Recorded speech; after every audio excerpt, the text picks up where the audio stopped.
মই দিয়ে গাছে উঠে মাটির হাঁড়ি বেঁধে দিচ্ছেন শিক্ষার্থীরা। গাছে এইভাবে মাটির হাঁড়ি বাঁধার কারণ কি, এমন প্রশ্ন আসাটাই স্বাভাবিক। তবে কারণ জানার পর বাহবা পাচ্ছেন সব শ্রেণী পেশার মানুষের কাছ থেকে। শীতের প্রকোপ থেকে পাখিদেরকে নিরাপদ রাখতে এবং অতিথি পাখিকে আমন্ত্রণ জানাতেই এই ব্যতিক্রমধর্মী উদ্যোগ নেওয়া হয়েছে। এক কথায় মাটির হাঁড়ি রাখা, যাতে করে পাখিরা সেখানে বসবাস করতে পারে। এছাড়াও এই উদ্যোগটির মাধ্যমে শীতকালে যে অতিথি পাখি দেশে আসে, সেই অতিথি পাখিদের বড় একটা আবাসস্থল হিসেবে কাজ করবে। দেশের সবচেয়ে বেশি শীত পড়ে রংপুর বিভাগে। শীতের তীব্রতায় পাখিদের কথা চিন্তা করে গাছে গাছে মাটির হাঁড়ি বেঁধে দিচ্ছেন একদল শিক্ষক ও শিক্ষার্থী। আজকে আমরা আমাদের জেলা স্কুলে প্রত্যেকটা গাছে একটি করে হাঁড়ি বেঁধে দিচ্ছি, যেন আমাদের গাছ স্কুলটি একটি পাখির অভয়ারণ্য হয়ে যায়। এটি একটি আমার মনে হয় খুব ভালো উদ্যোগ। আমাদের স্যাররা আমাদের আজকে এসে বললেন যে আমরা এই ভালো কাজটা করতে চাই, সেজন্য আমরা উৎসাহী হয়ে সাহায্য করছি। 0 থেকে 6 বড়দের লোশন নয়, শুধুই স্কয়ারের মেরিল বেবি লোশন। পাখিদের জন্য এই মহৎ উদ্যোগটি নিয়ে আছে রংপুর জেলা স্কুল। শহরের অন্যান্য স্কুলের তুলনায় এই স্কুলে গাছের পরিমাণ বেশি, তাই স্কুল ক্যাম্পাসকে পাখির অভয়াশ্রম বানাতে চান শিক্ষার্থীরা। শীতের মৌসুমে এই এলাকায় অতিথি পাখির সংখ্যা বেড়ে যায় কয়েক গুণ, আর অতিথি পাখির আশ্রয় নিশ্চিত করতে এই উদ্যোগ চলমান থাকবে বলে জানায় এক শিক্ষার্থী। আমরা ভবিষ্যতে আরও এই উদ্যোগটা কন্টিনিউ করতে চাই, যেহেতু আমাদের এই বিদ্যালয়টা অন্য বিদ্যালয়ের থেকে একটু বেশি গাছ আছে, সেই জন্য আমরা চেষ্টা করব প্রত্যেকটি গাছে যেন একটি করে আমরা হাঁড়ি বেঁধে দিতে পারি, যেন শীতকালে যে অতিথি পাখিগুলো আমরা পেয়ে থাকি তারা যেন খুব ভালো বসবাস করতে পারে। পাখি পরিবেশের একটি গুরুত্বপূর্ণ অংশ। অতিরিক্ত বৃক্ষ নিধনের ফলে পাখিরা তাদের বাসস্থান হারাচ্ছে। পরিবেশের ভারসাম্য রক্ষায় পাখির অবদান অনেক, তাই শীত মৌসুমে পাখিদের একটু স্বস্তি দিতে এমন উদ্যোগ নেওয়া হয়েছে।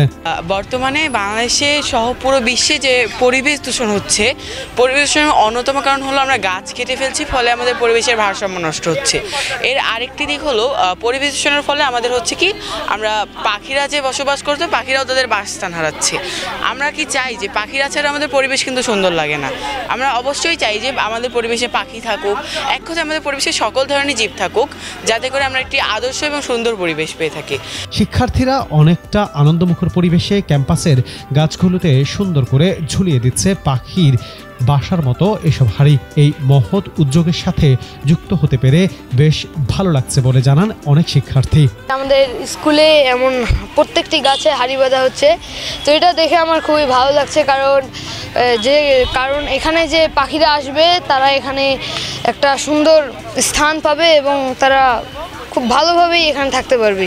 গাছের মধ্যে বাসা লাগাচ্ছি এবং পাখিদের বাসস্থান নিশ্চিত করছি, এবং তারা যেন শীতকালে আমরা হরেক রকম পাখি দেখতে পাই, কিন্তু তারা থাকার স্থান থাকে না, জন্য আমরা সেগুলো ভালো করে লক্ষ্য করতে পারি না। আর এই কারণে রংপুর জেলা স্কুলের উদ্যোগে আমরা শিক্ষার্থীরা এই গাছের মধ্যে পাখিদের বাসস্থান লাগানোর জন্য বিভিন্ন ধরনের উদ্যোগ নিয়েছি। এমন ব্যতিক্রম ধর্মী উদ্যোগকে শিক্ষার্থীরা আনন্দের সাথে গ্রহণ করেছে।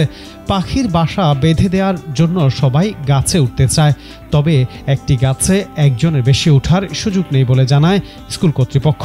শিক্ষার্থীরা অত্যন্ত উৎফুল্লভাবে এই কার্যক্রমে অংশগ্রহণ করছে, এবং আমরা ওখানে একজন উঠতে হবে গাছে, সবাই চাচ্ছে যে তারা যেন প্রত্যেকেই গাছে উঠে একটি করে বাসা রাখে। এই জন্য অনেক উৎসাহ শিক্ষার্থীদের। ব্যতিক্রম ধর্মী এই উদ্যোগটি নিয়ে আছেন সিনিয়র শিক্ষক খন্দকার ফিরোজ আহমেদ।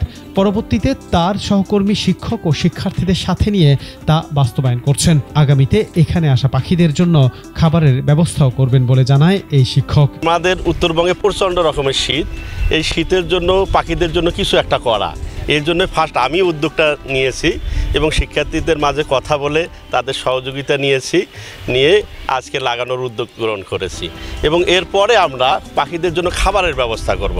আমরা আমাদের স্কুলের ছাদের মধ্যে আমরা খাবার ছিটিয়ে দিব, এবং আমাদের পাশে একটা পুকুর আছে, সেখানে পাখিরা পানি পান করবে।